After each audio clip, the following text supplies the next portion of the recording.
Today, Dzhokhar Tsarnaev, the admitted Boston Marathon bomber, took a field trip with the jurors who will decide whether he lives or dies.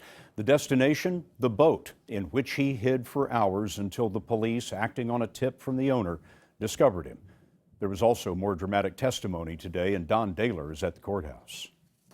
The day began with an up-close look at where Dzhokhar Tsarnaev's alleged crime spree ended, in a bloody, bullet-riddled boat. Jury members and a heavily guarded defendant were allowed to view the boat where he was found 4 days after the bombings. Back at the courthouse, they heard testimony about the violent gunfight between the Tsarnaev brothers and police that led to the elder Tsarnaev's death. Watertown police officer Joseph Reynolds described spotting the Tsarnaev's green Honda followed by the carjacked black Mercedes. When he began following them, they stopped. That's when Tamerlan came out of his door and started shooting at me. Shot fight. Reynolds said as he returned fire from behind his open car door, Sergeant John McClellan pulled up in his police cruiser. After a bullet pierced McClellan's windshield, he allowed his vehicle to roll forward towards the Tsarnaev brothers. He used his car door as a shield until he and Reynolds could take cover behind a tree. Ed Davis was Boston's police commissioner. It's not something that we teach in the police academy, but when you run into a life and death situation like that, anything is on the table.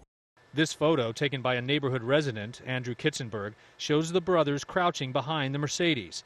Kitzenberg told the court he saw Dzhokhar Tsarnaev throw a pressure cooker bomb that shook his house. He said the brothers also threw smaller pipe bombs, some of which didn't explode. Grainy photos show officers wrestling with Tamerlan Tsarnaev after he ran out of bullets.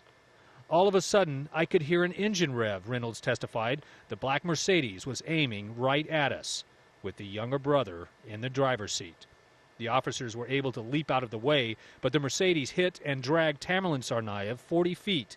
When asked who was driving, Reynolds pointed to Dzhokhar Tsarnaev and said, him.